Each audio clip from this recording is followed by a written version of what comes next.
Let's talk anime. Hello and welcome to Brandon's Discuss Anime, a Reckless Amoeba podcast. I am your host, Brandon Horvath, and with me are my co-hosts, Brandon Falinger. I'm trying to think of a good intro. I should have been thinking about this earlier. I am not a criminal. I am not a crook. There we go. Got it. Good. It's perfect. Also with us, Ryan Stokely. Also dramatic silence / pause. Hi. So, I saw the weirdest model kit. Oh? Okay. A sushi modeling kit. For like actual sushi? To put a model of sushi. Yes, like a plastic model of sushi. Every grain of rice is an individual piece. Oh man. Why do I feel like this is something stupid that would be in a Yakuza side That's mission? because it is stupid. That's insane. And you have to click them together? No, you glue them using I think there's a small bottle of adhesive in the bottle. I would just use hot glue gun and just burn my fingers and pick up the rice and try to ball it up and make it that way. It is available in tuna and salmon. Ah. See, the only way I could see this ever being something that someone wants is if you want to make a display for, your cart foods or something. Yeah. Outside of that, I see no actual purpose to this, nor anyone that would actually want it. Brandon's like, I already have a few on the way. No! I ordered 5. No. If I had a few, sets of, human modeling kits rather than Gundam, or maybe, statues, you have... I thought you had Saber, Brandon, right? I have a lot. Which one are you talking about? Okay, so you do have Arteria. I have multiple. Oh, so you could have one of them holding a sushi and, bringing it to her mouth for a bite. You assume that the sushi's the correct size, too. What? Arteria would love a giant piece of sushi? Oh wait, no, that would be more moderate. I mean, maybe if you want to do, stop motion shit like that, maybe? Maybe that'd be a market for it. But again, I feel like that's still a very small niche. And also, another weird food-related thing. This time, a food-related crime. Somebody vandalized a Bentley in Japan by throwing a cream puff at it. Wait, that's considered vandalizing? Dude, I've been vandalized then, dude. I go out after work some days and there's just a slice of cheese on my windshield.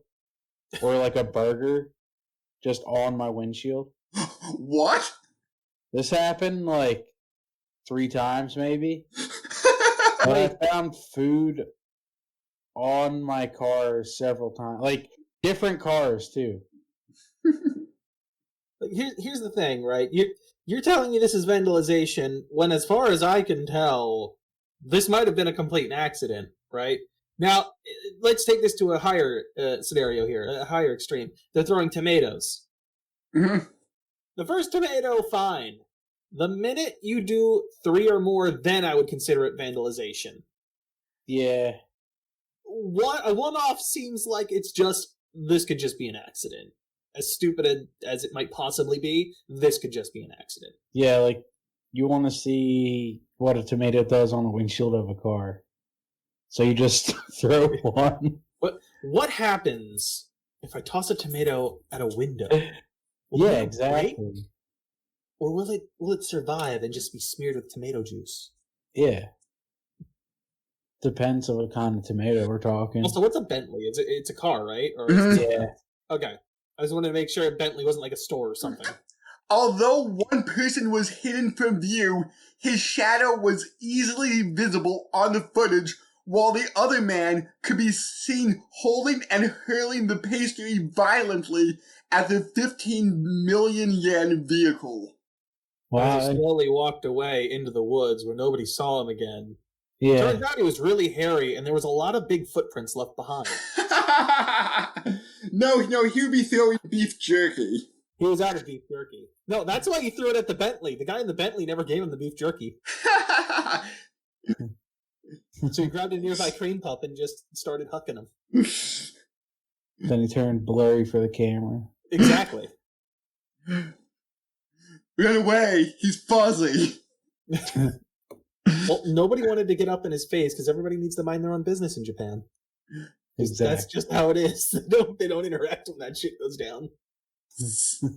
So maybe in a month I will come back to this for more information, but this is one of those wacky stories that I'd be really interested in following. Funnily enough, all the cameras turn blurry and you can barely tell what it is. Okay, so Brandon, Ryan, any other news? I forget if I mentioned this on the I don't think I did. I think we skipped the last podcast and me mentioning it because I think I forgot, or it happened immediately afterward.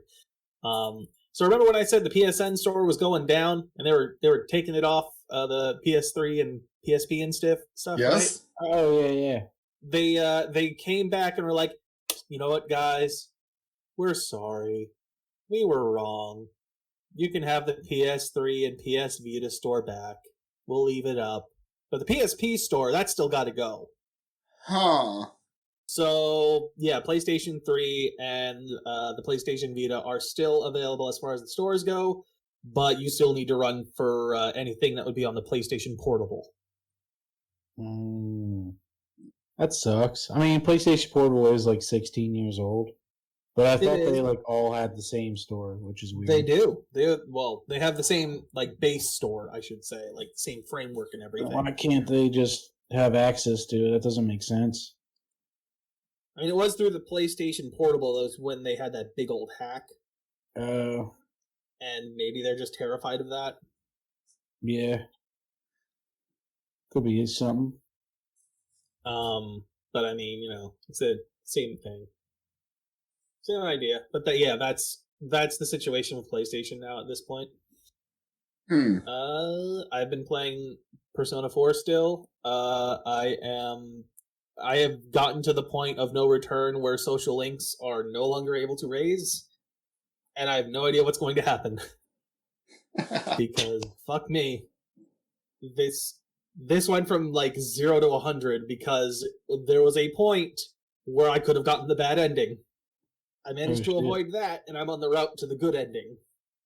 Oh. With an RPG, I don't expect it to have a bad ending. It does. Luckily, it tells you when you hit that point of no return, and is like, you should save right now. And then you just have to play through the scene again if you got the bad ending, I think. Is it like dialogue choices giving you the... Yes. It is literally a series of dialogue choices. Shit. Like throughout the entire game, or just like that? Right there on that last scene. Okay. Now, granted, you're kind of... Because the whole game is basically a murder mystery. It's up to you to decide whether or not, like, you believe who you have there is the culprit. And essentially doing what he did to everyone else to him. Okay. And it's like, everyone's pissed off because someone real close literally just died. Like, literal sibling just is dead. Damn. And you could throw this killer straight into this problem that he put everybody else through. And that's the bad ending? If you take the route of basically becoming the killer yourself at that point, yes. Oh, okay. The other option is more or less the other option that's kind of presented to you is, nah, there's something more here. We're missing something. Something's wrong. And trying to calm down everyone from losing their shit. Huh. So I've been doing that. I've been playing more Monster Hunter Rise because I got that for my birthday. That shit's fucking great. Like, yeah, it's like less grindy. I don't know that for sure. I don't feel like I'm far enough in. Mostly because I'm picking and choosing what I want. I'm not trying to get everything aside from my swords, aside from my long swords. But yeah, no, a lot of new monsters, a lot of new armor sets, which look fucking cool. Yeah, dude. Food armor, dude. The food weapons and shit look awesome. I haven't unlocked those yet, but I know that they exist. I was watching Zach play, and he was using like a shish kebab sword or some shit. That's right. Yeah. He's gonna hop on some monsters here and ride them around like a fucking puppet master. Like it's fucking awesome. And just Spider-Manning your way across maps is so cool. Yeah. With your wall running and wall scaling like that. And now there's like human chefs instead of all the cat people. Yeah, you actually have like a human chef this time. I mean, there's cats helping around, but yeah, it's not just cats this time. I kind of wish it was still just cats, but... Well, technically, it's that way inside of the Gathering Hub. So for the multiplayer quests. Okay. For the single player quest, it's an adorable little human girl, who I would guess is like 13 or 14, with a couple of cats helping her out. And she has a little song she sings. Oh yeah, you got a little fucking musical to go along with it, and it's great. One day I want to eat that feast for real. Oh man, you should see the one from like Monster Hunter 4, where it was like a Chinese cat with a walk. Oh yeah, that's the last one I played. That's still probably one of my favorite meal cutscenes. Is that one? Dude, that was like my favorite part of the game was the cat following you around. Well, this time you got a dog that you can ride. Oh, cool. Call up your dog. He helps you fight. You can jump on him and ride around and just be like, I'm going to sharpen my sword as I go. I'm going to eat some meat as I go. You know, you can literally do all your prep work while riding the dog, which makes things way faster. Wait, while you're like at the thing? Like on the mission? Yeah. Damn. It makes shit way faster. Because normally if you try to sharpen your sword while you're on a mission, you're literally sitting still to do so. Yeah. Meanwhile, if you got your pupper with you, you're riding on his back doing it and moving around. Oh, shit. And hey, they have Food Wars recreations on YouTube and the rest of the internet. I bet they have some Monster Hunter recreations. I saw, I think Binging with Babish actually made something for the new Monster Hunter that just came out. Like one of the feasts. One of the dongos, probably. Fucking looks so good, dude. Oh yeah, freaking dumplings. Actually, speaking of which, Brandon, one of the questions you got while in class in Persona 4 was literally which one of these is not a rice, like not made of like rice, not considered a rice cake is what it was. Okay. Or is considered a rice cake. I forget which one it was. I think it is considered a rice cake. And I'm like, I'm not sure. I'm like, because it gave me a choice of 4, and I'm like, I know those two are wrong. And then it was like mochi, which I'm 90% sure is a rice cake. It's rice, yeah. Mm-hmm. And then the other one was dongo, and I'm like, I don't know about dongo though. Like, is dongo considered a rice cake, or is it like just regular dough that it's wrapped in? I don't know. That's penis. Dongo. I know dongo contains rice flour. Mm-hmm. Which is why I wasn't sure. Answer was mochi, by the way, but I was sitting there like, I don't have any idea. So mochi is not considered a rice cake? No, it is. It is. Dongo is not. Okay. So I was sitting there unsure. Huh. I go to 50-50. Anything going on with you, Ryan? I watched Mortal Kombat. How was that? It was actually pretty good. They did a lot of corny jokes, like the original one. That was like the only issue I really had with it. They added like a new guy. He's all right. He was like the main character. But the fatalities were sick. That was like the best part. They basically made the game into a movie, like with those, like they did the exact same moves as in the game, which was pretty cool. I had that some people aren't like cool with the plot, but Yeah. I've also heard the same thing of like, but all the special effects are pretty fucking cool though. Yeah, it was if you took, like, if the original one had this, like, if the original cast and whatever had, like, the ability to have the special effects, then this movie would have been the best movie of all time. Just, I don't know, everyone, because I own, like, 4 copies of the Mortal Kombat movie. Oh my god. I bought them because I thought I didn't have them, and then I'd, like, go home and they'd just be on my shelf. Yeah, and you would discover it. Yeah, I've been there. And I just like the original cast, but this cast was all right. I am trying to think if there's any big names in it. I don't think there was, but I guess it caught. How much did it make? Like 21 million or 23 million. Mm-hmm. Ooh! And like the first day it came out, or something, or the first couple days. Well, here's the real question then, right? And this shows our pandemic times. Would it have been worth it to go and see it in theaters? I would have liked to see it in theaters. You see, but they would have, if theaters were still open, they would have had like a 3D thing with that. Mm-hmm. They would have done some shit with Scorpions thing, or like somewhat like a Liu Kang's Fireball. Also, the other thing that bothered me is like they all had to like eventually say their name out loud. Mm-hmm. Like it didn't feel natural, and also like people know who they are for the most part. Like the people watching it are gonna know who's who. Hi, I'm Liu Kang! Yeah, dude, basically that was like the whole thing. It was weird. And then some of the one-liners were just really bad. But Kano was probably the funniest thing in the movie. I've heard he's probably the best one. Yeah. And yeah, I think that's about it with that. I recommend seeing it. If you have Hulu, you can get a free week of HBO Max. So do that. What's the Ice Ninja's name? I'm blanking. Sub-Zero. Ice Sub-Zero. Cube. Okay, yeah. No, it's Vanilla Ice. Come on, guys.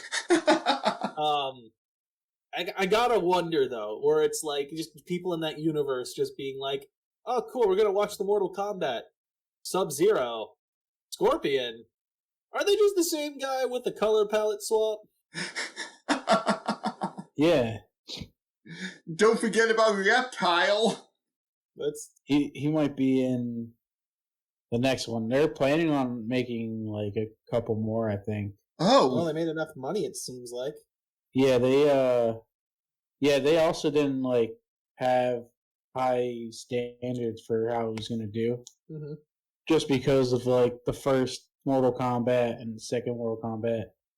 I don't think they did well in movie theaters. I was gonna say, like, we did see how well the Sonic movie did. Yeah. It actually didn't do half bad. So there might have been a little bit of hope there. I think I heard the 95, 96 Mortal Kombat movie did decently well, but the sequel didn't. Oh, yeah. I remember, because I saw the Mortal Kombat movie, the first one in theaters, and then I might have saw the second one. I rented it from Blockbuster. But still really good movies. That and the Street Fighter movie with Jean-Claude Van Damme. Mm-hmm. And But yeah. Who played Bison? Oh, dang. I wouldn't know off the top of my head at all. I totally forget. Raul Julia. Yeah.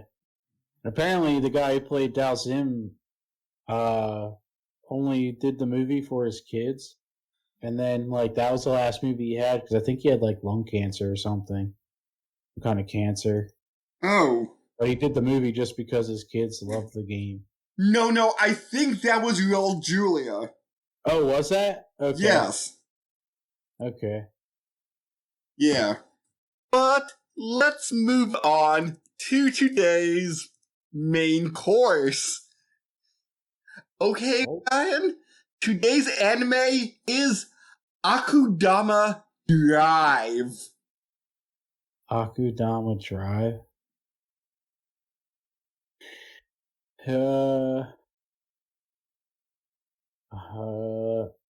Man. It could be either you gave a clue of like food or something, so or main course could be a racing because it is what's it called again? Akudama Drive. Akudama Drive. And the main course wasn't a clue. I, 25% of the time, lead into that. Okay. Yeah. All right. So now I'm at it. Now I'm at fucking square one. Sorry. You destroyed any chance of him figuring it out. Yeah. So is it just like a slice of life thing, like on the street, called that, and that's the name of the street? Abu Dhabi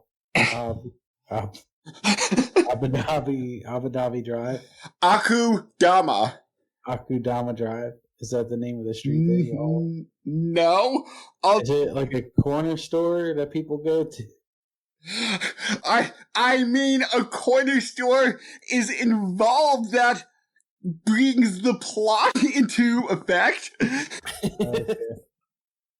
Yeah, so it's like a sandwich shop that people go to. Uh-huh. And it's just like every episode's different. Is it a drive-in, Orion? It could be, but it would just be a corner store. But yeah, that's my guess. But does the corner store have a drive-through? You can drive through at a top speed. Yeah, that's my guess. I would say this is maybe 25% Suicide Squad. Oh, come on, it's not that bad. No, because all our main characters are criminals. Oh. Technically, no. Oh. And it's a heist movie. Starts off that way. Oh, and I just have to get this out here. And I was just looking at some of the wiki about the characters. And what is Renta? Is that mainly a female-oriented magazine? Because they had a popularity poll of the 9 main characters, and our favorite character, Brandon, got last. How dare they do that? Cutthroat got first. I would have him pretty high, but I wouldn't have put him first. Then again, I guess because Brawler doesn't live long enough. Does this take place in a prison? No. It takes place in, like, alternate future, what is it, Kansai, I think it is, right? Yes. The city of Kansai. Where apparently there was some kind of big war between the Kanto region and the Kansai region of Japan. And apparently it ended in what I assume is probably a nuke. Which, boy, allegory to the World War II, huh? I mean, I'm not surprised, but holy shit.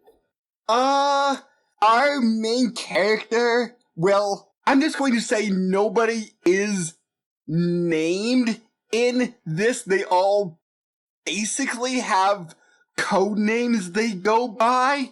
I mean, if we can get the main character's original name. No, never. Hell, even... It's interesting that everybody refers to each other as who they are, like hacker, brawler, cutthroat, doctor, brother, sister. Yeah, it's like their class, I guess. Like what you had back in like Final Fantasy 1, where it was just like, oh man, black mage, white mage. But I would say this is fun. I will say I don't like the intro, the music at least. However, that shit works really well when it kicks in on that climax. Yes. It works really well on that climax. I don't like it as an intro, though. I preferred the outro better myself. Yeah, that was better. Everything starts because of literally a 500 yen coin. Oh. Isn't that, like, not a lot? No, it's like maybe $5. Yeah. So, this ordinary person is coming home from work. She's like, oh, I haven't had takoyaki for a while. And she sees somebody leaving. He drops a 500 yen coin. She goes to return it. He's like, no, I don't want it. It's bad luck to pick up dropped money. So she goes back to get her takoyaki, realizes she has no money. Because the place is only accepting physical currency, not like your credit cards or whatever. And for some reason, she doesn't want to pay with dropped money. So the woman starts flipping out, like, what, are you some kind of swindler or something? Calls the police. She gets arrested. He's like, I've seen your kind before. You eat and don't pay. Then she tries to tell her how, like, look, I'll go get money. I don't have it on me right now. And it's just like, you could have handed her back the takoyaki. You literally didn't even touch it aside from, like, the carton it's in. Yeah. I'll give you one thing if she ate in one of them already, but she didn't. Right. Yeah, she gets detained, and then some bullshit happens. Like a bunch of these, I guess, high-ranking criminals get like this message sent to them by a mysterious sender, who's just like, "Hey, I got a job for you. Pay a shit ton of money if you do it.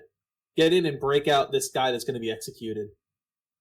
Or in the one guy's case, whose name is Courier, because he does deliveries, he gets told, hey, deliver this briefcase to Cutthroat, who's about to be executed. And he's like, all right, you already dropped the money in my bank account. I guess I got to do the job now. Can't even refuse. And all these criminals have, well, except for one, all have extremely high prison sentences. You're looking in the high hundreds of, like, years. Like, all of them are under 1,000, but they're upwards of, like, 600-700 years, I think. Courier has 745-year prison sentence. I think Brawler might be the lowest one. 348. Okay, his is only 300, yeah. What does Doctor have? 500 something? 432. 432.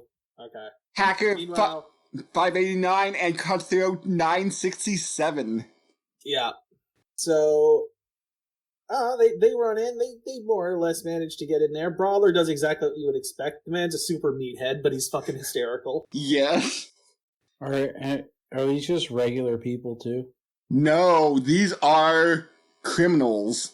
No, I mean, like, they don't have special powers or anything. I mean, just aside from, like, look at it, how do we do it? Courier has, like, a souped-up fucking bike that has grappling hooks that allow him to swing around like Spider-Man and shit, and a fucking railgun mounted into it. Doctor is just super good at, like, chemicals and quick surgeries.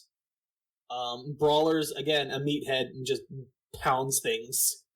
You could argue he's got maybe super strength. Hacker's just super good at hacking. It's literally that simple. And Cutthroat has, super insanity. He's very insane and very dexterous. And he just does exactly what his name says. He cuts people's throats. Can we talk about Hoodlum? Oh, you mean classic pompadour wearing, kind of looks like he'd be a delinquent from school? Yeah. Was a grand total of a 4-year sentence. And yet, he's an Akudama for some reason. Well, here's the thing, they never told us what an Akudama is. The only context clues we have is that it means criminal. But what kind of criminal? I have to assume literally just a criminal, because a 4-year guy with a 4-year sentence is still called an Akudama. Maybe? Maybe it's just someone with a multi-year sentence rather than like months or something? Like minor infractions? Maybe? But there's no real context clues aside from, oh, it's just a criminal. And don't even ask me what an Akudama drive is at this point, because I have no fucking idea. I assume that it's basically like a criminal's determination. It would be a synonym for the title. Yeah? So all the criminals are fighting each other in the prison. I mean, not the prison, the police station, because they're all realizing they're all going to save Cutthroat, and no, we're criminals. We can't work together. And working with that meathead. Everybody's like pointing guns at each other, and Swindler, or ordinary person, comes along and chasing a black cat, and she like falls in on everything. Everybody says like, "Who are you? Like, what kind of criminal are you? Do you want to die?" She's like, I'm Swindler! Nobody knows about me because I wiped my Akudama file! Well, nobody knows about me because I tricked the Akudama file. It didn't exactly say swindle or hid or wiped. She just said she tricked it. And of course, since he's a meathead, Brawler is like, snap judgment believes her, like, oh my god, you're so badass! Just not even a second thought. And Hacker says like, oh, somebody better at hacking than me. So they go save Cutthroat, who is like moments away from execution, to find out the cat can talk. It's a RoboCat. And they're going to send it on a mission on a bullet train to get some special cargo. Well, as far as we know, at that point anyway, the bullet train is literally just a cargo thing. See, what we slowly learn is that Kansai and Kanto had this war. Kansai was literally obliterated, or nearly so, by the bomb, and Kanto came in and was all like, hey, we'll help you rebuild. Which they did. However, there is a zone outside the city that is so contaminated and fucked that nothing can live in that zone. So, the walled garden that is Kansai at the moment only has one way in and out, and that's through this bullet train. And that is only for cargo intended for Kanto. And super high security, like, anything that's not verified will be vaporized. Well, even literally to the point that the people consider it like a religious symbol. Because as it's flying by, it's got like this rainbow aura going on. Yeah. How many main characters are in this? 7 criminals and 2 executioners, which are basically police officers. Okay. I wouldn't call them police officers. They're exactly what they sound like. They're there to execute Akudama. So they execute criminals, essentially. So they don't get the choice on determining that. That's left to the police force itself, like the actual police force. But the minute someone's deemed an Akudama, they can immediately kill them if they feel it's necessary. Okay. How many seasons did this have? 1 season, 12 episodes. half hour. Yep. And I just want to say Swindler is adorable. She's alright. Do you like Apprentice more? I do. I mean, I don't even know if she's ever called that. Or Pupil? Pupil, I guess. Yeah, sure. Yes, I like her much better. Because literally she's the one that's actually witnessing the blurry lines, it feels like, way more than Swindler is. Mm-hmm. Like, Swindler is just like, I got caught up in this, and I'm not exactly having this huge moral dilemma, because I was just an ordinary citizen that was in the middle to begin with. Meanwhile, you have Pupil, who's part of the executioners, who's just like, they fucking killed my master. I hate them. And yet, now I'm literally witnessing innocent citizens murdering executioners at this point. And it's like, who's the real bad person here? Literally, point where genocide is happening. Or not. Actually, I don't think it's genocide. It's literal slaughter. Where they're just, like, there ends up being an uprising in Kanto at one point, and the police chief is essentially bullied by the head of the executioners into being like, no, we have to get this under control. Fucking name all of those rioters into Akudama. Now. And we will fix this problem. Which, great. He gets bullied into doing it. And now that means literally every single rioter who was an ordinary citizen is getting slaughtered by these executioners. And then it starts happening again with a little girl who witnessed her parents killed the first time around. And can't cope with the idea of, like, the executioners we all thought were great people that kept our city streets safe literally murdered innocent people. Literally murdered my parents, who were the kindest people I ever knew. In front of me, I should point out. Like, literal Batman.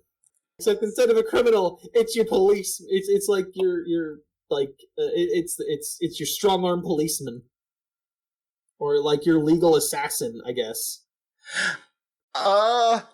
Should we say what this cargo actually is? All right, yeah. So they do the whole heist thing to get onto the Shinkansen, which is the bullet train, and raid the vault in there.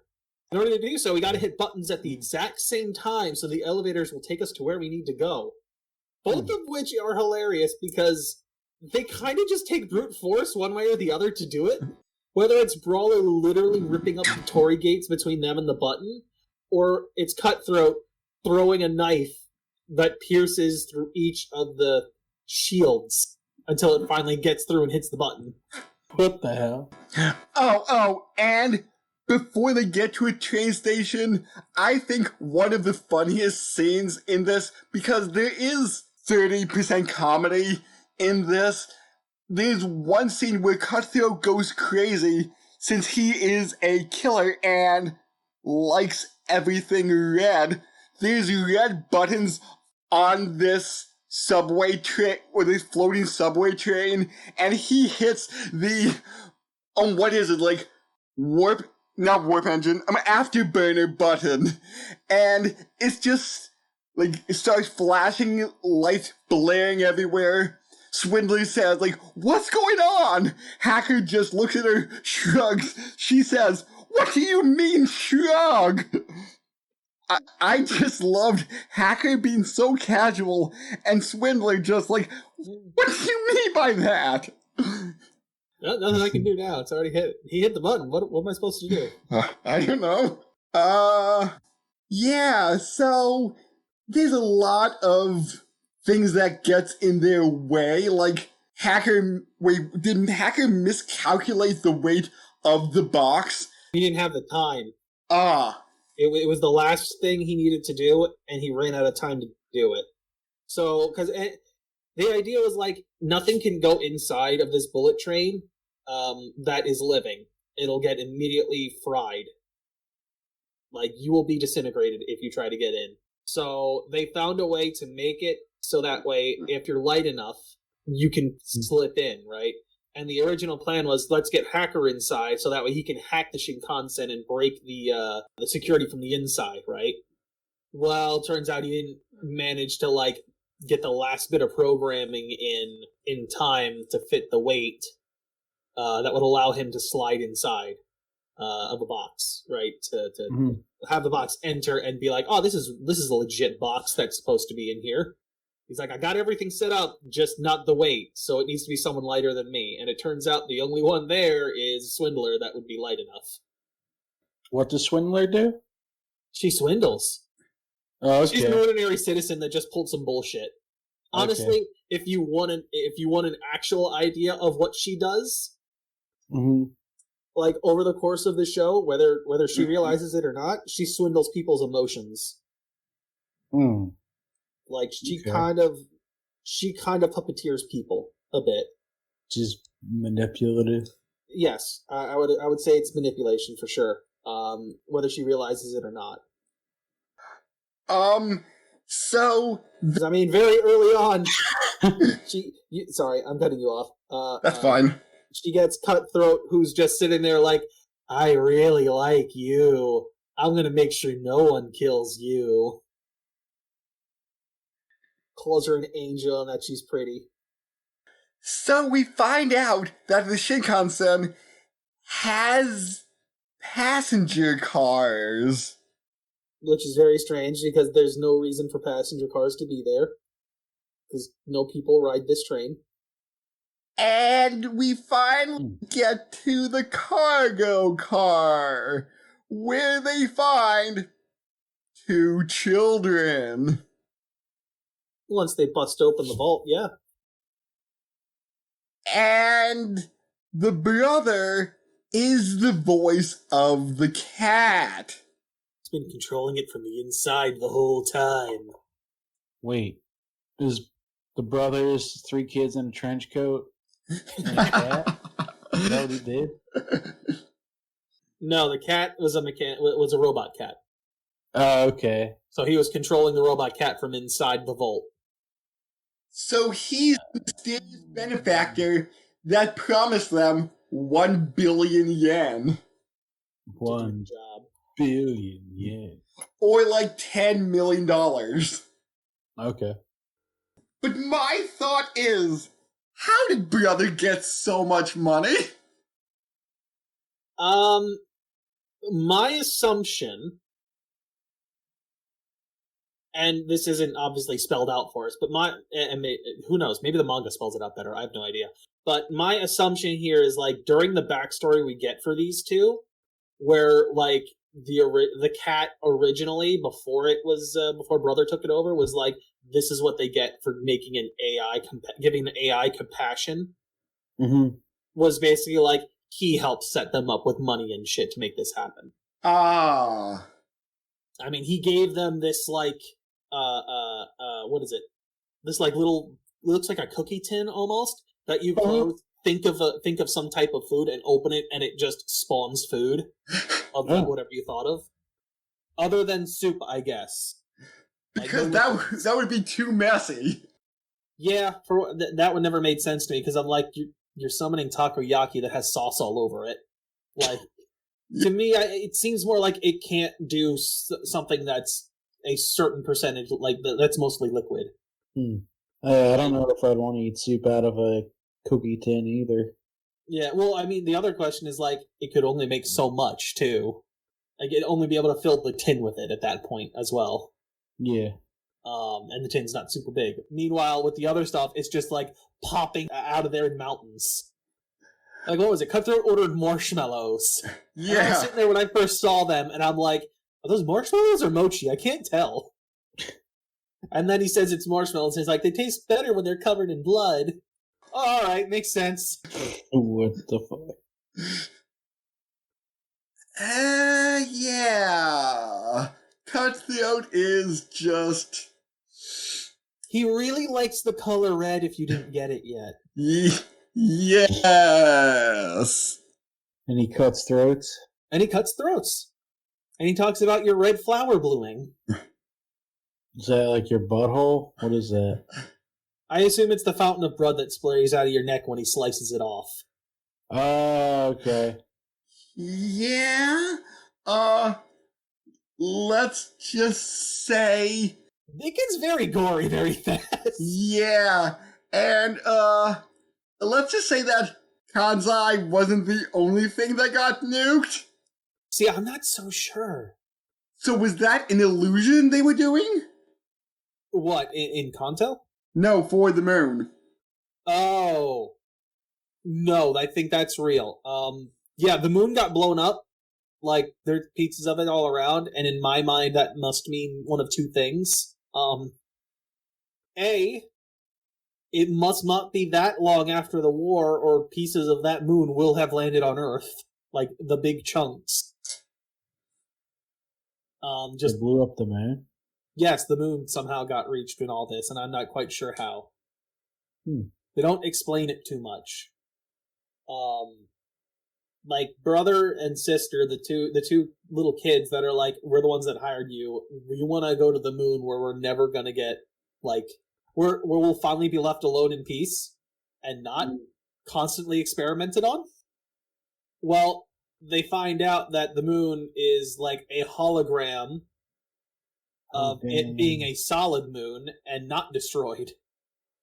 But then it gets revealed that, like, you fucking idiots, look! The moon had the part of the war too! In which case I'm just like, is there moon base up there or something? Like, what happened? And my biggest question here is, if this big old war happened between these two regions of Japan, what the fuck happened with the rest of the world? Yeah! Like, were they just like, yeah, hands off, we're not gonna touch this? Or, like, what the shit happened with the rest of the world? Because this seems fairly big, and I feel like it wouldn't just be Kansai and Kanto that would have things on the moon. Yeah? You're her. Like, yeah, that is something that I never really thought about, but once you're saying it, I'm like, because they want to go to Shinjuku, Japan, at the end. In which case, what the fuck is Shinjuku now? Well, in this series of events, in this reality we're in, brother and sister must know Shinjuku is safe for some reason. They didn't know. Literally, Hacker was the one that told them about that at the end. Oh. It was part of what Hacker, like, gave over to Swindler at the end, where he found out about this other location. Okay. So nobody knows what's over there. Absolutely no one. It could be just as bad. Like, brother and sister are walking into the fucking unknown. I kind of, and big spoiler here, I kind of didn't like it how by the end most of the main cast are dead. Throughout the season, they over the season, yeah, they die. Okay. Whether it's from, like, sabotage from the inside, or, like, just their own, just bad happenstance happening in general. Because they're bad people. Well, yeah, the entire police force and the executioners are on their tail, because after the whole Shinkansen incident, they're considered super S-rank Akudama. Like, they are on the highest list of, we need to fucking get these guys. Oh, shit. Now, I'll be honest, right? When they started talking about the the contaminated zone or whatever, my theory was that, all of Kansai has been lied to, and it's fine out there. They're literally just in a bubbled off city so that they don't do shit that Kanto won't like. Turns out I was wrong. The contamination zone is totally real. However, I was right about Kanto not being what it seems. So I was half right. I just picked the wrong thing to guess that at. Kanto is basically a supercomputer with, like, anti-gravity fields? Quantum computer. Much different. Yeah, and they need brother and sister to power it. No, that is not what they need. To become the new vessel. I'm sorry. Yes. See, because, like, I guess the way it's explained, what Kanto did, like, as a region, was essentially coalesce their minds into a singular quantum computer in order to, like, live forever, essentially, right?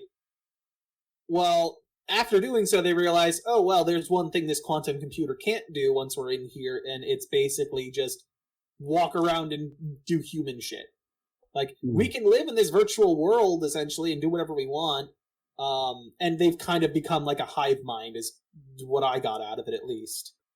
So they're like, well, here's what we'll do, all right? We get Kansai to start doing these horrible human experiments and make us immortal bodies.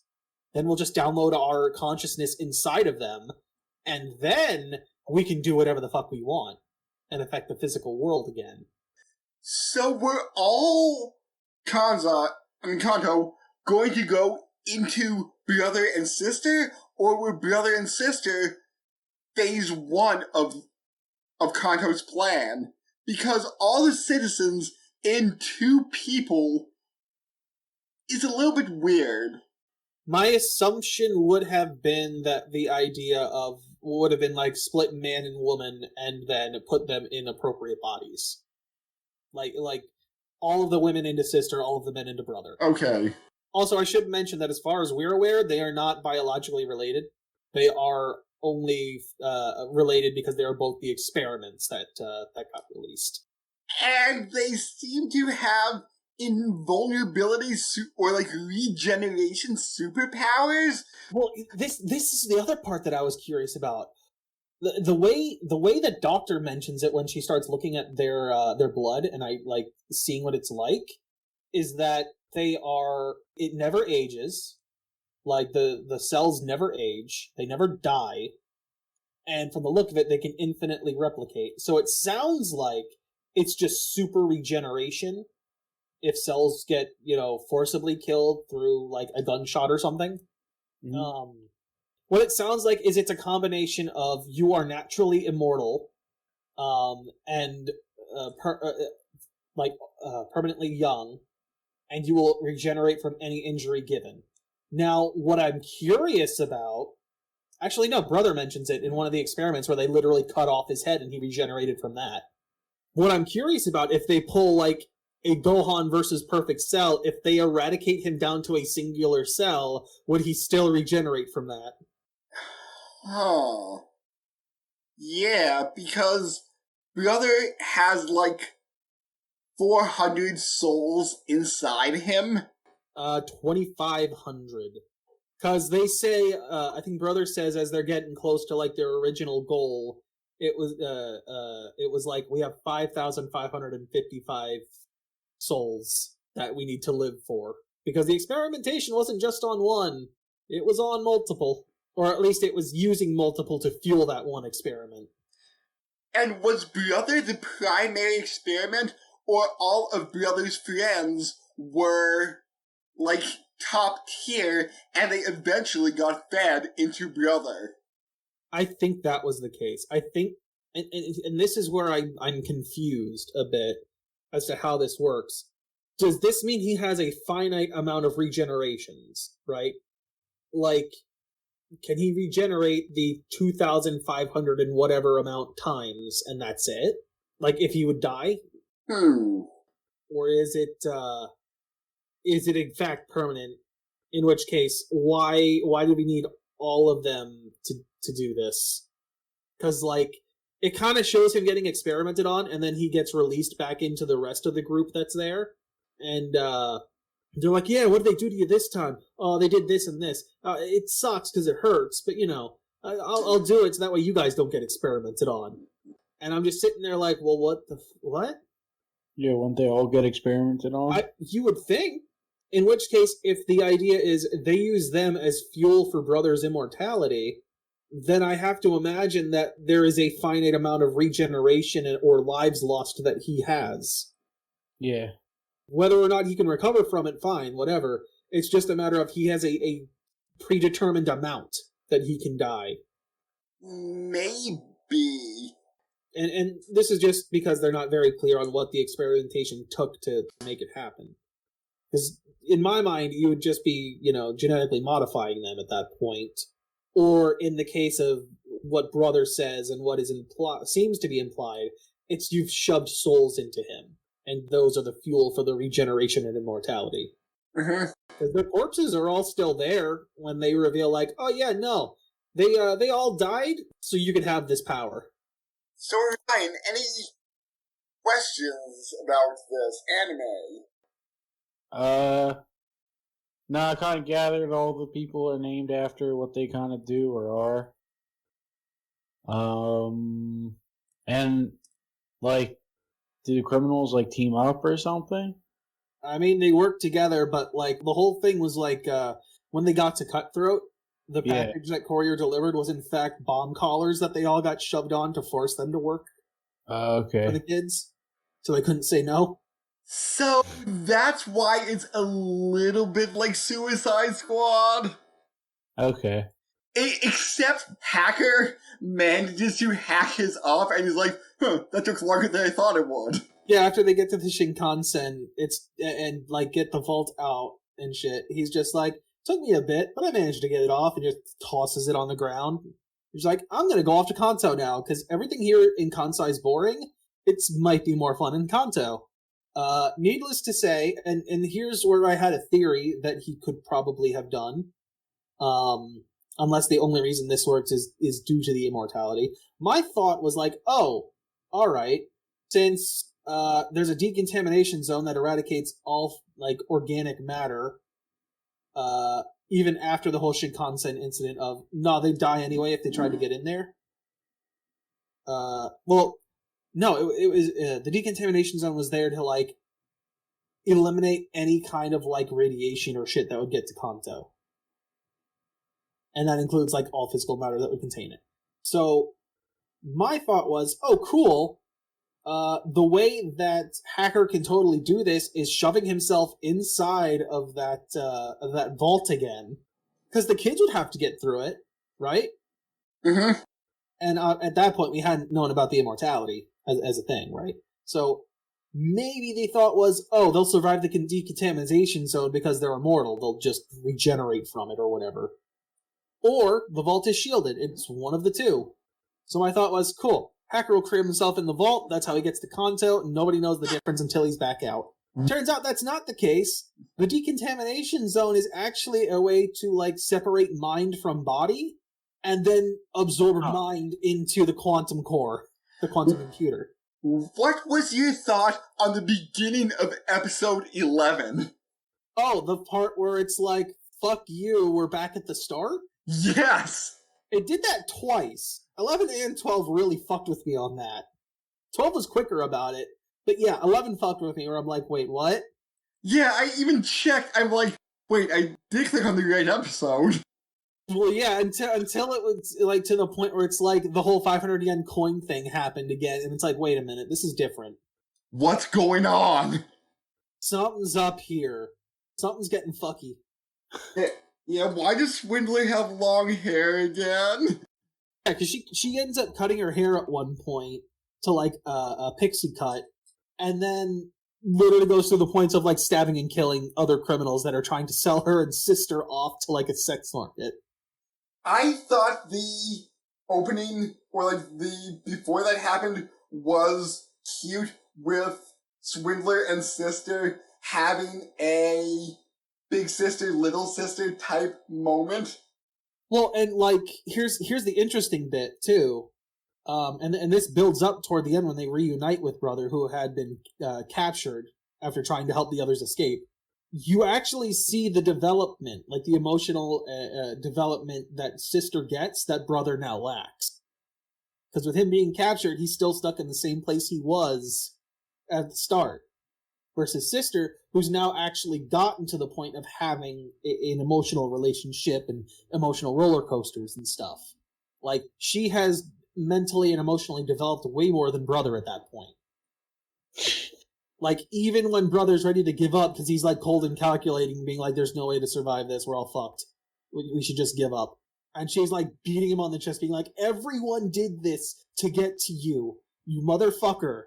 You cannot give up now. What did you think of the bunny and shark segments? So, do you want to know how I felt about them going through as they happened, or? No, I mean, just like your initial thoughts about them and then what they turned out to be? Well, let me see here, because mine evolved pretty quickly as to what they were. Like the first episode, I'm like, oh, this is like a little world building thing. Okay, because it talked about like the bombs going off and shit for why Kansai and Kanto are the way they are, supposedly. Like, okay, cool, a little world building. I think by like episode 2 or 3, I'm like, wait a minute, this is propaganda. Which, I'm not wrong, but it takes it a step further when Hacker reveals that it's literal brainwashing. So Japan has city mascots. Like, literally everything in Japan kind of has a mascot. Like, you can have a small sushi restaurant with only, like, 2 branches, family owned. It probably will have a mascot. And Bunny and Shark are the mascots of Kansai, who are, like, these stick puppets with, like the paper popsicle stick style puppet, and I was trying to figure out for a second, I'm like, is this physically real or not? For a minute. Because I'm like, this looks like you could totally have done this, like, physically and just, done the whole situation. Other than when they do the spinning part and their pose changes. Like, that would have to be edited. Yeah. But they could have totally done this in real life if they wanted to. And just made it like a live action section of those little commercials. And Brandon, did this seem like any video game you played or know of? What, the Bunny and Shark segment? No. Akudama as a whole. Oh, you're gonna go down this route, right? Yeah, no, I've totally heard it is done similarly to the Danganronpa series. Yeah. Definitely, the character's looks, the style they have going feels like it. The only issue I had, style-wise, was I felt like Swindler's eyes were just a little bit too big for her head. Most of the other ones were fine that I could tell. It was just her that I'm like, I think the eyes need to be just like the tiniest bit smaller.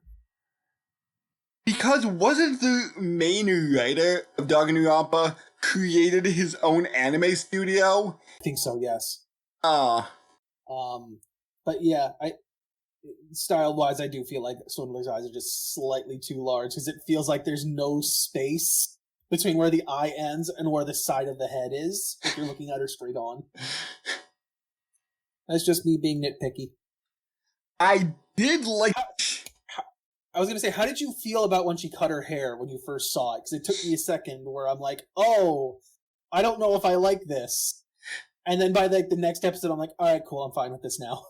Because again, the eyes feel way more emphasized with the haircut. I think she kind of looked cuter with the long hair. I'm sorry. Maybe if she would have kept her punk outfit with her long hair, she would have been, like, so much more adorable. You're terrible. You are the worst. I'm sorry. Get better taste, God. And Ryan, she is not tsundere. Just... I don't know. She seemed pretty soon toward cutthroat there for a while. Damn it. How old is she? Have a seat. 20, I think 23, according to the Akudama Drive wiki. I was going to say, I don't think she's much older than, like, probably right around there. Like, she seemed like, I wouldn't have even put her as a teenager. It would have been early 20s for sure. She does have an office job? Yeah, she has an office job. Like, we see it at the very start.